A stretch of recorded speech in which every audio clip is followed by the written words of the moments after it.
Good morning and welcome to the 2007 Macgrove Project Financial Results presentation for the year ended 30 June 2022. My name is James Powell and I will be hosting this morning's presentation, and I'm joined by Scott Norval, our National Manager of Macadamias, and Sandra Walton, our Investor Services Manager. The structure of today's presentation will be that Sandra will outline the FY22 financial results after Scott's introductory comments regarding both the macadamia industry and in providing us a harvest overview. At the end of the presentation, I'll provide some concluding remarks, but also take questions from any growers on the line today. There are two ways that you can submit a question to the participants, and that is by either using the raise your hand function and we can unmute your line and hear your question, or alternatively, you can type your question at any stage into the questions dialog box and we will answer it at the end of the presentation. I'll now hand over to Scott. Good morning, everyone. I'll start our presentation this morning with an overview of the global market condition and subsequent impacts on pricing. 2022 has continued to be a challenging year for tree nuts, with macadamias no exception. We started the year as an industry with an oversupply of ingredient styles and depressed prices in those styles from the COVID-19 shutdown of retail outlets across the globe. To provide some explanation, macadamia kernel is grouped into a variety of sizes and shapes to suit particular applications. These are known as styles. Demand for ingredient styles, denoted as styles 4 to 7 in images on the right-hand side of the slide, reduced during COVID-19 as lockdowns reduced consumer consumption that would have otherwise occurred via food service channels such as restaurants, bakeries, and other outlets. While the pandemic is not the only cause for the price decline, it is the largest contributing factor. This situation led Marquee Macadamias, our processor, to issue a notional 2022 price of $3.80 per kilo at 10% moisture and 33% kernel recovery, as outlined in our June harvest update to growers. Global production is forecast to increase by 12% this calendar year, and although the lower wholesale prices have stimulated demand and sales with the top 5 macadamia markets imports growing by 8% this year, there has been continuing downward pressure on the price of ingredient styles. This has led recently to the lowering of some of the snack style contract prices as well. As a result, earlier this month we received notification from Marquee that they had lowered the 2022 notional price from $3.80 to $2.90. This has had a significant effect on the project's financial year 22 and financial year 23 revenue.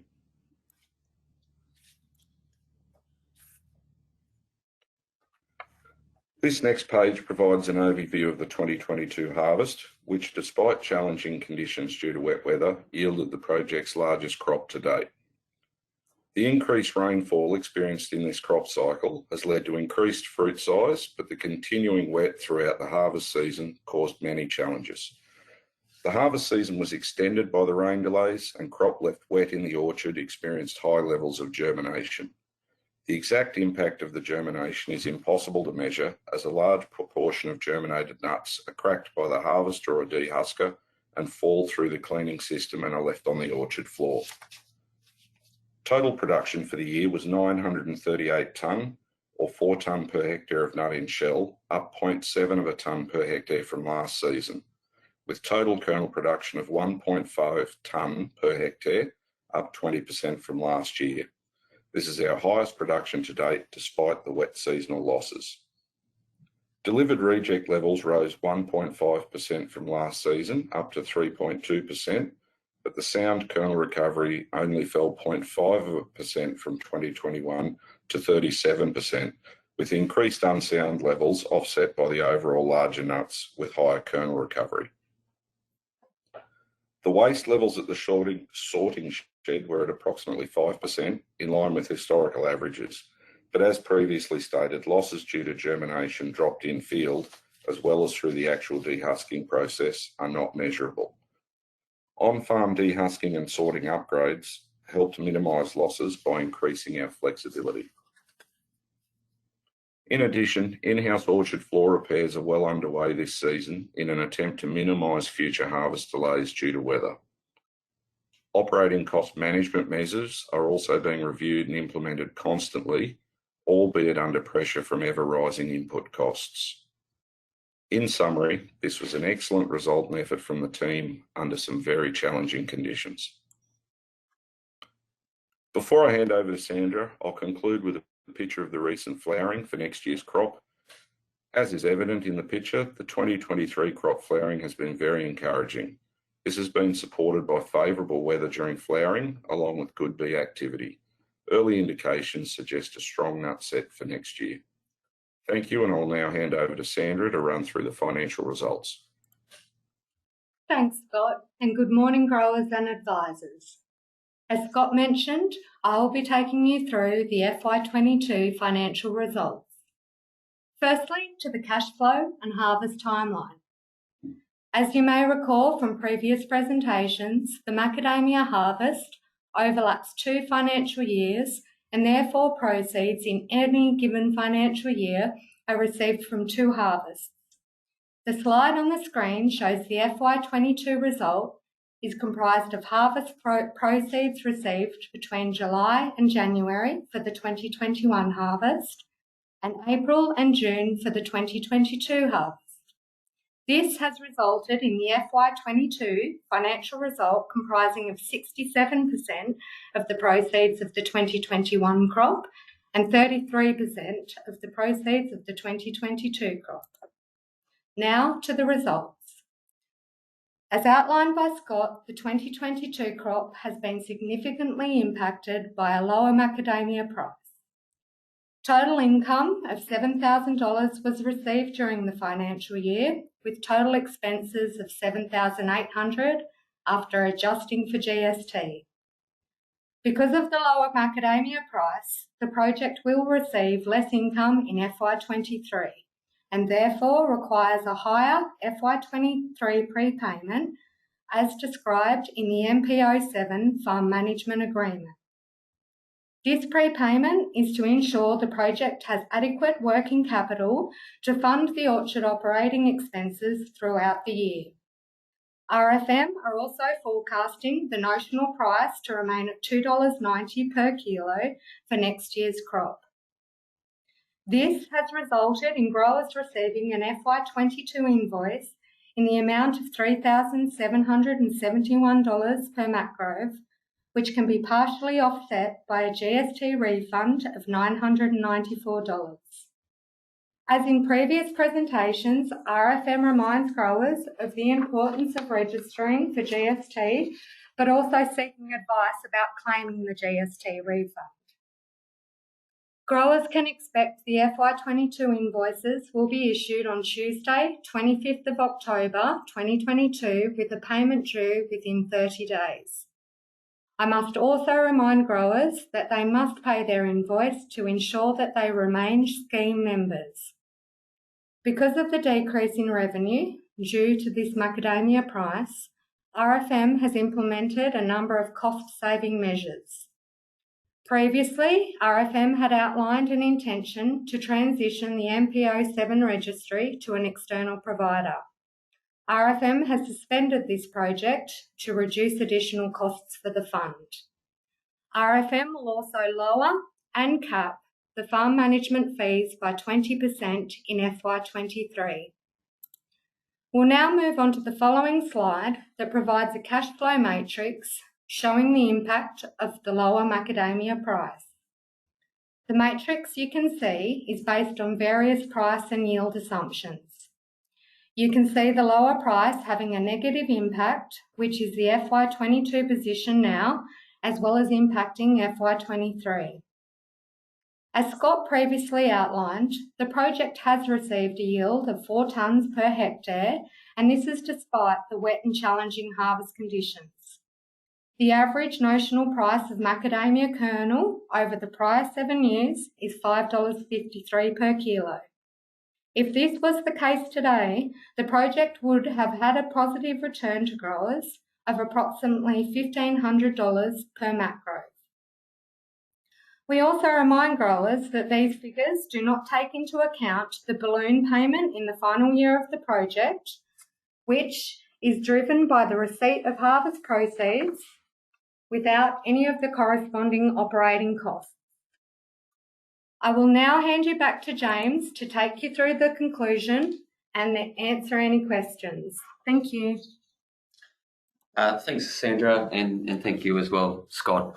Before I provide concluding remarks, I just encourage growers again to ask any questions while we have Scott with us and myself to provide responses as appropriate as well. You can do that two ways. So there's the type the question into the dialog box on your screen, or there's a raise your hand function, which is a little hand in the top right of your screen, and we can unmute your line and hear your question. So in summary, the Macgrove project is a good asset. It's managed by a good team of people, and it is in a good agricultural sector.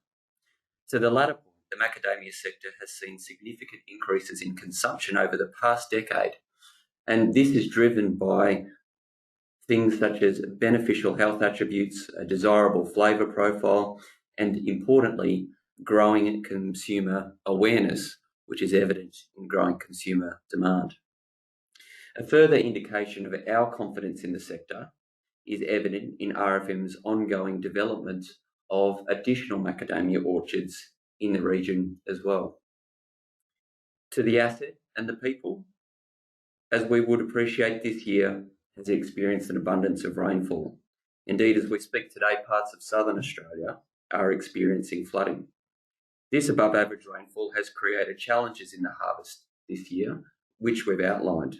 But despite this, the project has achieved a record result of 4 tonnes per hectare. However, the macadamia nut is a commodity, and it is not immune to changes in supply and demand, which in this instance have been materially impacted by the pandemic, but are not structural. We acknowledge it's disappointing that after several years of distributions, investors will now need to fund some of the working capital requirements while the macadamia price recovers. To provide some relief, we've decided to reduce and cap our management fee. We've also suspended some of the registry service changes we'd hoped to make for our investors in order to further save costs for the fund. Invoices will be dispatched next week with payment terms in line with the provisions in the project documentation, and we encourage growers to contact us to discuss if at all required. It's also prudent to remind growers that invoices must be paid to remain scheme members, and RFM has outlined in the presentation today that we intend to run a tender process in the event that there are any growers who do default. Ending on a positive note, the project has several years ahead of it, with a current end date in 2028. And at this point in time, being 2028, the structure of the projects provides a balloon-style payment outlined by Sandra as growers receive harvest proceeds without corresponding working capital requirements. And finally, we look forward to providing you the next harvest update during next year, with early optimism for the crop based on flowering and nut set. I'll now pause for a moment to give growers a few minutes to type those questions that they may have into the box on their screen.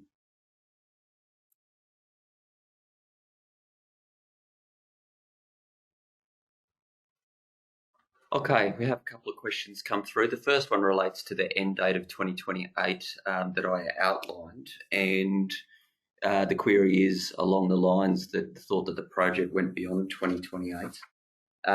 Just to provide some further clarification, there are 2 options to extend the project's duration, a 5-year and a 4-year option. So that would, if they were both exercised, that would take the project end date through to 2037, and is a good point raised by the grower just now. Another question, what happens if, in respect to defaults,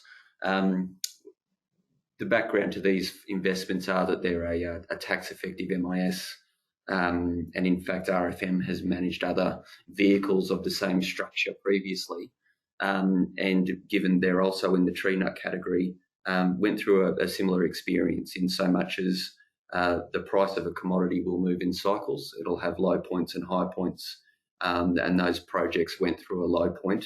And indeed, we needed to invoice growers in those projects, and as a result of that, there were some defaulters.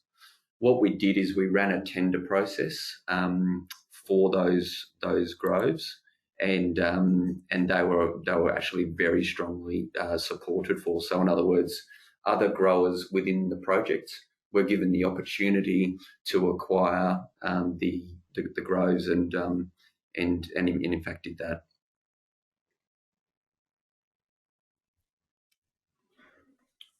We have another question. This one's actually come through via email. The query, there's a few queries in this, so I'll just go through them individually. So to the financial results regarding income and costs. So the income is down is the comment, which is an absolutely correct observation. The point that I would absolutely make there is the income is down not because of yield. To reiterate, that is not because of yield. The income is down because of price. And so that's obviously something that's outside of our control, but that is the main driver for that income result. In terms of the costs being up, I'll just provide a couple of comments and then hand over to Scott. However, as you'd appreciate, farm input costs have risen significantly in the short term, and probably have risen at a reasonable rate since the project commenced as well. And so that would be one of the key drivers for higher operating costs. I'll pause there though, Scott, because you might have some other comments to make in relation to that. Thanks, James. But you're pretty much on the money. All of our input costs, diesel, electricity, labour, and our nutritional costs have been and are continuing to rise rapidly on us. So we're reviewing, for instance, nutrition on a monthly basis, and we're actually taking a view based on the current price as to some long-term amelioration choices like compost and the like that we've done for several years. But as an example, a pot sulfate, our major source of K for the orchard and the crop, has gone up by 260% in the last 18 months. So we're just working very hard to manage those inputs and minimise the effect of the cost increases. Thanks, Scott. We have a grower with their hand raised with the first name of Brad. I'll now just unmute your line, Brad, and we'll be able to hear your question. Please go ahead. Can you hear me okay? I can. Oh, good. I wrote that email in that you've answered the first question to.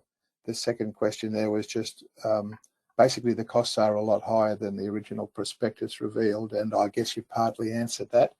And my third question in relation to that was just there has been new legislation introduced in the last few years, and I can't remember the term, but basically you've got a corporate structure or a guarantee entity or some sort of entity above you that seems to be quite expensive as far as fees go. I was wondering whether there was any opportunity to ameliorate those fees somehow by changing the supply of those services or by some other means. But based on your presentation today, with the low price, I'm just wondering whether that's expected next year. And if so, there will more than likely be a loss that we have to fund next year. And then if we don't pay our fees and the block is sold, will the net proceeds of the sale return to the grower? Yeah, okay. There's a few elements to sort of cover off on that. So Sure. with respect to the RE structure, I'm happy to do an analysis of the costs sort of outlined versus current, but I suppose what your email that came through was before the presentation, so you weren't at that stage privy to the fact that RFM is decided to reduce its management fee. So that is a level of cost attributable to the fund that will be reduced. And then you also sort of made mention that is there a way to reduce costs? And we outlined today that we've absolutely been actively seeing what we could do. And one of those things is we'd hope to take your investment to an external registry. There were benefits associated with that, but they did come at a cost. But we've just scrapped that because it's not essential. And you know, that goes to the heart of your question, which you want to make sure that there is a manager which is cognizant of the cost structure of the fund which we're managing on your behalf. We are very much aware of that and doing what we can to reduce the cost, but without obviously reducing the performance of the farm, which is really the main driver of your returns. In terms of the process regarding the tender, we will provide further information at the sort of after the end of the invoicing period, and we'll describe and discuss some of the finer points that you mentioned. So, and it would depend on a number of variables as well. Was there anything I've missed there, Brad? Just on the amount of the loss for this year, and given the pricing that you've been forced to receive or bear, I'm assuming it's going to be a similar price next year, so possibly a similar loss to fund next year. Would that be right? Well, we've assumed the same price for next year, bearing in mind that so next year's crop, 2023 year's crop, a portion of that will form part of the FY23 financial result, and therefore has been taken into account when calculating this year's prepayment. Right. Okay. So yeah, we're absolutely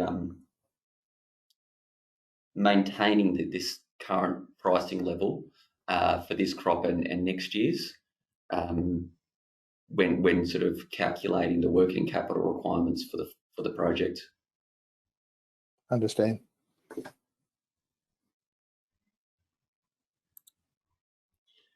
We have a few more questions, which is a very astute question from someone I know quite well. So, with respect to the macadamia industry and the fact that RFM is developing other orchards in the region, and is that a reflection of our confidence in the sector? I'm paraphrasing. But that's absolutely correct. So for those that may not be aware, RFM has another fund, and it has plans to develop 5,000 hectares of macadamias.